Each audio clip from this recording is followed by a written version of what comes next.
nga kaming kawali dito na maitim pa sa akin. Charot! Kaya naman ngayon, dun sa napanood ko ay susubukan ko dito sa kawali namin na sobrang itim. Kaya naman nung makuha ko na ang aming mahiwagang kawali ay dinala ko na dito kung saan ko gagawin yung napanood ko sa TikTok na sobra talaga akong napapahanga at napapamangha sa isang katulad mo. Charot! Hindi gayon. Charot! Kaya naman kumuha na rin ako ng asin, baking soda, dishwashing liquid at saka tissue na gagamitin ko dito sa maitim naming mahiwagang kawali na kasing itim ngayon ang balat ko. So kaya mga kakulit, dahil sobrang akong napapamangha.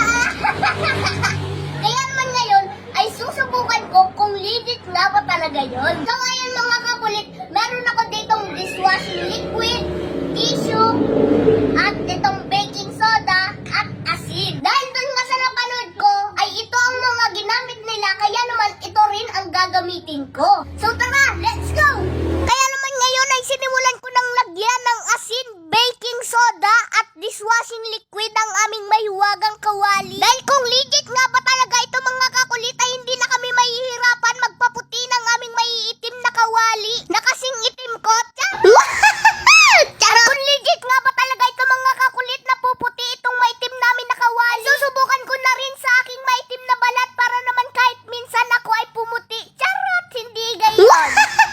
So ayun mga kakulit, at nagawa ko na yung lahat ng dapat na gawin, at ngayon naman ay maghihintay na lang ako ng ilang oras at malalaman ko na kung legit nga ba yung napanood ko. At nang lumipas na nga ang 2 taon, ang 2 oras pala, ay babalikan ko na yung aming mahiwaga at maitim na kawali. At ngayon ay malalaman natin mga kakulit kung pumuti nga ba siya na kasing puti ko. Charot! So ngayon mga kakulit ay nakalipas na ang 2 oras, at ngayon ay titingnan ko naman kung maputi na nga ba to at kasing puti ko. Charot! Yan.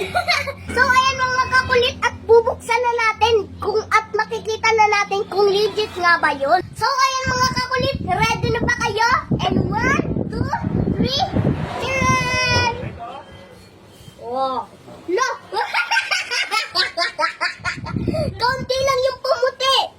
Yun na. Oh.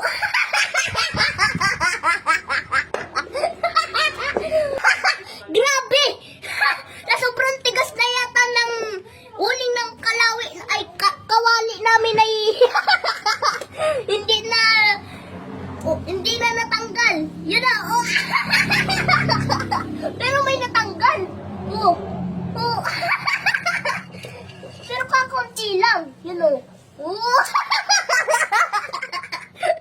May kuminta pero hindi lahat. Oh. Yun o. So ayan mga kakulit, dahil sa sobrang tigas na ata nung uling ng kawali namin ay hindi na natanggal nung mga ginamit. Yan o. Pero may kumintab. Oh. Pero mga kakulit, pumuti naman ng kaunti yung kawali namin. Oh. You know. Oh. Fake na hindi fake.